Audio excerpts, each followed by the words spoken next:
भक्कम माचीचे हात पसरलेल्या पुरंदरवर बाळराजांच्या पायानं साक्षात रुद्र जन्मला. रुद्र हिमालयावर राहतो, तसाच हा उंच गडकोटांवर राहील. कुळाची कीर्ती उंच करेल. रुद्रासारखाच प्रलय तांडव मांडेल. रुद्राला नसते तशीच यांना मृत्यूची दिक्कत असणार नाही. आणि पुराणांतरी अनेक प्रसंगी रुद्र आप्तगणांकडून फसला, तसेच हा सुद्धा फसवला जाईल. छावा. प्रसिद्ध मराठी लेखक शिवाजी सावंत यांच्या लेखणीतून उतरलेली, मराठी मनाला भावणारी ही धाकल्या धन्यांची म्हणजे छत्रपती संभाजीराजांची अजरामर कलाकृती. महाराष्ट्र शासनाच्या मराठी वाङ्मय निर्मिती राज्य पुरस्काराने सन्मानित ही कादंबरी निर्विवादपणे मराठीतील सर्वोत्कृष्ट रचनांपैकी एक. शंभूकथा बांधण्यासाठी महाराष्ट्राच्या साल्हेर मुल्हेरपासून अनेक गडकोट, शंभू जीवनाशी निगडीत ऐतिहासिक स्थळे, साहित्याचा लेखकाला अभ्यास करावा लागला. शंभूराजांचे जन्मस्थळ पुरंदरपासून सुरू झालेली ही सफर शिवकाळातील अनेक महत्त्वाच्या घटना घडलेल्या रायगड, राजगड आणि इतर गडांच्या सफरी करून आणते. औरंगजेबाच्या प्रमुख हालचाली ठरलेला औरंगाबाद आणि नगर, संभाजीराजांच्या जीवनातील मर्मस्थळ पन्हाळा, सज्जनगड, तुळापूर अशी अनेक ठिकाणे लेखकांनी प्रत्यक्ष पाहिली. या आणि अशा अनेक ठिकाणांच्या भेटीतून शंभूकथा समोर उभी राहिली आणि मराठीला छावा मिळाला. छत्रपती शिवाजी म्हणजे निर्विवादपणे सिंहपुरुष, परंतु शिवपुत्र संभाजी हाही एक छावाच होता. एकाच वेळी 5 आघाड्यांवर निखराची पंजेफाड करणारा मराठ्यांच्या इतिहासातील एकमेव सेना धुरंधर. जंजिरेकर सिद्धी, गोव्याचे फिरंगी, मुंबईचे टोपीकर, चारही बाजूंना असलेले विश्वासघातकी स्वकीय आणि 30 लाखांचे फौज, 14 कोटींचा खजिना घेऊन मराठ्यांचे पारिपत्य करण्यासाठी दक्षिणेत उतरलेला औरंगजेब. या 5ही आघाड्यांवर सतत 9 वर्ष लढणारा, दौडणारा हा झुंजार राजा. छावा ही ऐतिहासिक कादंबरी छत्रपती संभाजीराजांच्या व्यक्तिमत्वाचे विविध पैलू उलगडून दाखवते. या पुस्तकाचा हेतू संभाजीराजांची खरी ओळख जनतेसमोर आणणे. संभाजीराजे केवळ एक ऐशारामी राजपुत्र नव्हते, तर असामान्य नेतृत्व, शौर्य आणि निष्ठा असणारा तो एक महानायक होता. संघर्षशील राजकारणी, शूर योद्धा, कुशल प्रशासक आणि कवी या संभाजीराजांच्या विविध रूपांवर येथे प्रकाश पडतो. कादंबरीची सुरुवात पुरंदरावरती संभाजीराजांच्या जन्माने होते. जगदंबेला स्त्री रूपात पडलेले सर्वात गोमटे स्वप्न माँसाहेब जिजाऊंच्या डोळ्यात आनंद सामावत नव्हता. शिवाने आपले शिवपण मुक्तपणे उधळले होते. श्रीमान शिवाजीराजे भोसले यांच्या थोरल्या राणी सरकार सईबाई यांना पुत्ररत्न प्राप्त झाले होते. पुरंदरावरती साक्षात रुद्र जन्माला आला होता. सईबाईंच्या ढासळत्या तब्येतीमुळे कापूरहोळच्या धाराऊची शंभूराजांची दुधाई म्हणून नेमणूक करण्यात आली. या प्रसंगामध्ये सईबाईंच्या मनाच्या वेदना आणि धाराऊंचे उचंबळून आलेले हृदय नेमक्या शब्दात मांडलेले आहे. राजगडावरती सईबाईंचे देहावसान झाले आणि 2 वर्षांचा अश्राप जीव पोरका झाला. कादंबरीच्या सुरुवातीच्या भागात शंभूराजांच्या बालपणाबरोबर शिवाजी महाराजांची स्वराज्याची घडी बसवण्याचे अनेक प्रसंग आपल्याला पाहायला मिळतात. महाराजांच्या जीवनातील महत्त्वाचे प्रसंग जसे प्रतापगडावरचा अफजलखानाचा वध, पावनखिंडे सिद्धी जोहरने दिलेला वेढा, सुरतेची लूट, पुण्यातील शाहिस्तेखानाचा वेढा इत्यादी प्रसंग अतिशय काळजीपूर्वक आणि बारकाईने नमूद केलेले आहे. रायगडावरील राजांच्या राज्याभिषेकाचे वर्णन वाचून जणू आपण स्वतःच राज्याभिषेक प्रसंगी दरबारात उभे आहोत असे वाटल्याशिवाय राहत नाही. आता भोसले शिर्के रक्तसंबंध पक्का झाला. शृंगारपूरकर पिलाजीराव शिर्के यांची कन्या राजाऊ शंभूराजांसाठी पक्की करण्यात आली. नव्या सुनबाईचे नाव यशोदा येसूबाई ठेवण्यात आले. आता दख्खनचा मावळा उत्तरेच्या शहेनशहाच्या भेटी चालला होता. आपला एकुलता एक तेजस्वी अंश बरोबर घेऊन संपूर्ण स्वराज्य पणाला लागले होते. आग्रा दरबारात औरंगजेबाच्या भेटीला गेल्यानंतर झालेल्या अपमानाने रागावून शिवाजीराजे कसलाही विचार न करता शंभूराजांना घेऊन औरंगजेबाच्या आसनाकडे पाठ करून झपाझप दरवाजाकडे पावले टाकू लागले. दरबारात गडबड माजली होती. असे दृश्य या दरबाराने कधीही अनुभवले नव्हते. तिकडे औरंगजेबाने आपल्या खास सरदारांना दख्खनी शिवाची कत्तल करण्याचा सल्ला देऊन टाकला होता. राजे कैद झाले होते. या आग्र्याच्या कैदेतच संभाजीराजांना भेटले अलाहाबादचे कवी कुलेश, ज्यांचा संभाजीराजांची जन्मजन्मांतराचा संबंध प्रस्थापित होणार होता.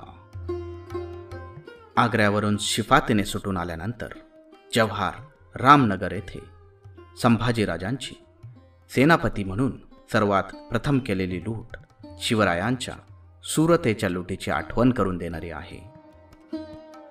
संभाजीराजांचे महाराणी सोयराबाईंबरोबर बिघडलेले नाते येथे उत्तमरित्या मांडलेले आहेत.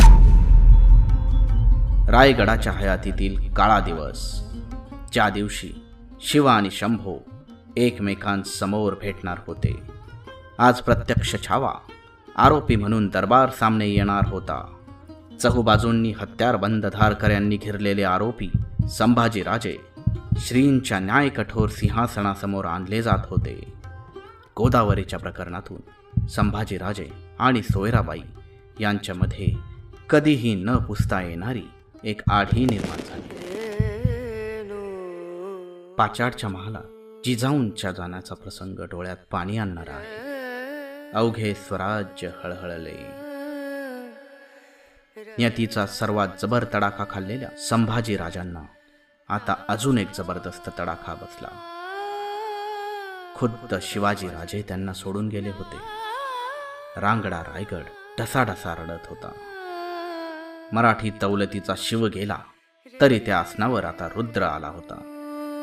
त्या भव्य सिंहासनावर बसणारा समर्थ राजा जनतेला हवा होता. संभाजीराजांसारखा भर उमेदीचा, तगडा, लढाऊ आणि सर्वात महत्त्वाचे म्हणजे छत्रपतींच्या प्रेमाखातर शान आणि मान राखण्यासाठी प्रसंगी जीवाचा सुरंग लावायला सिद्ध असणारा, त्या सिंहासनाचा डौल राखणारा, मनातील शिवछत्रपती ज्याच्या रूपात पाहता येतील असा त्यांच्याच रक्ताचा, त्याच सिंहाचा छावा.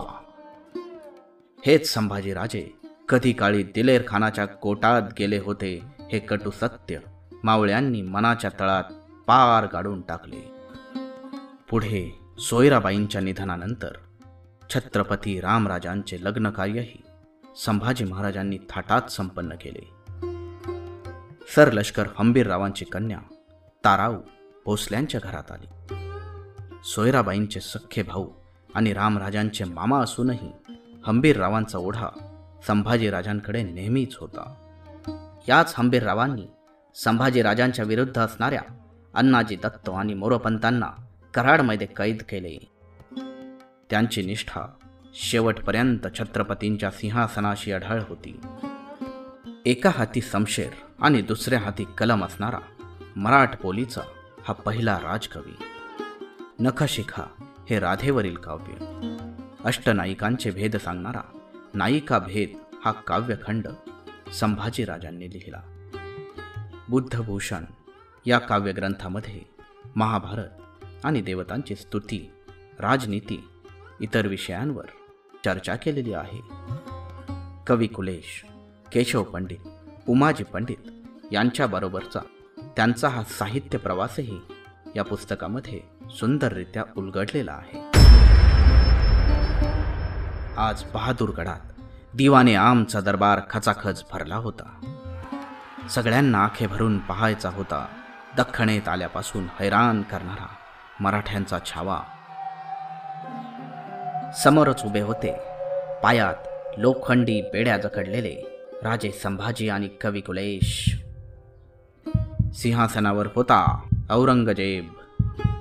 त्यालाही भरून पाहायचा होता. दख्खनेत आल्यानंतर जीवाला घोर लावणारा संपूर्ण महाराष्ट्राचा प्राण. आणि त्याच क्षणी जखमांनी पुरते घायाळ झालेले कवी कुलेश ढवळून निघाले आणि आपोआप त्यांच्या तोंडून शब्द बाहेर पडले. राजन हो तुम सांचे, खूब लढे तुम जंग, तू तप तेज निहार के, तखत तज्जत औरंग. हे महापराक्रमी राजा, तू इतका शूर तेजस्वी आहेस की तुझे तेज पाहण्यासाठी तो औरंग सुद्धा त्याचे सिंहासन सोडून खाली उतरलेला आहे. त्या खतरनाक कैद्यांना बहादूरगडासारख्या शाही ठाण्यात ठेवणे औरंगजेबाला मानवणारे नव्हते. दुसऱ्या दिवशी दोन्हीही कैदी तुळापूरच्या वडू बुद्रुक येथे बंदोबस्ताने आणण्यात आले. संत ज्ञानोबा आणि तुकोबा यांचे अभंग ऐकून पुलकित झालेल्या इंद्रायणी आणि भीमा यांचा पावन संगम.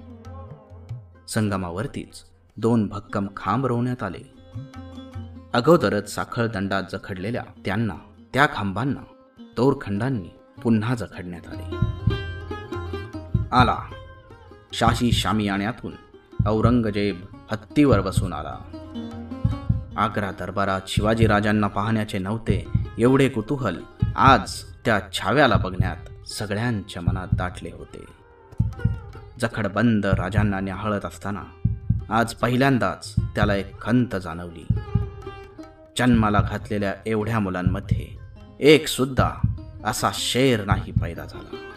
आपली सूर्यपेठ नजर साक्षात मृत्यूच्या डोळ्यात भिडवणारा शेर. औरंगजेबाने फरमावलेल्या प्रत्येक सजेचा अंमल पहिल्यांदा कवी कुलेशांवर करण्याचा हुकूम देण्यात आला. बहादूरगडापासून पुढे दोघांच्या मृत्यूपर्यंतच्या 40 दिवसांचे अतिशय हृदयद्रावक वर्णन कथन करणारी या पुस्तकातील शेवटची 20 पाने वाचताना वाचकांच्या मनात संताप आणि डोळ्यात अश्रू नकळत तरळून येतात.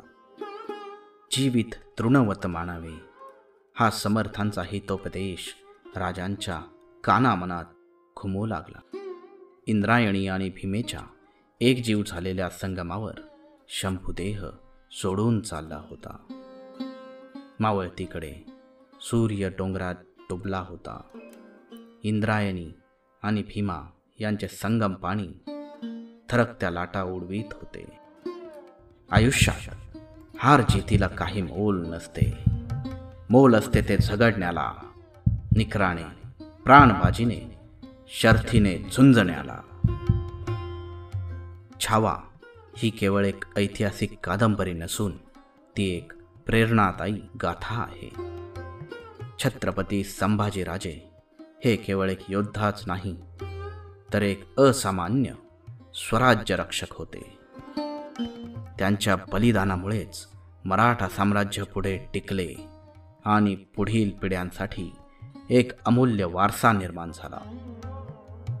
861 पानांच्या या रसभरीत कादंबरीमध्ये स्वराज्यातील अनेक महत्त्वाच्या घटनांचा तपशीलवार उल्लेख संदर्भासहित पाहायला मिळतो. या छोट्याशा रिव्ह्यूमध्ये प्रत्येक गोष्टीचा उल्लेख शक्य नाही. धाकल्या धन्यांवर मनापासून प्रेम करणाऱ्या प्रत्येक मराठी वाचकाने आवर्जून वाचावी अशी ही कादंबरी. पुस्तकाचे लिंक डिस्क्रिप्शन बॉक्समध्ये दिले आहे. पुस्तक वाचून तुमच्या मनामध्ये काय भावना येतात हे कमेंट करायला विसरू नका. आणि अशाच मराठीतील अनेक सुंदर पुस्तकांचे रिव्ह्यू पाहण्यासाठी सबस्क्राईब करायला विसरू नका. आपले मराठी मॅटर.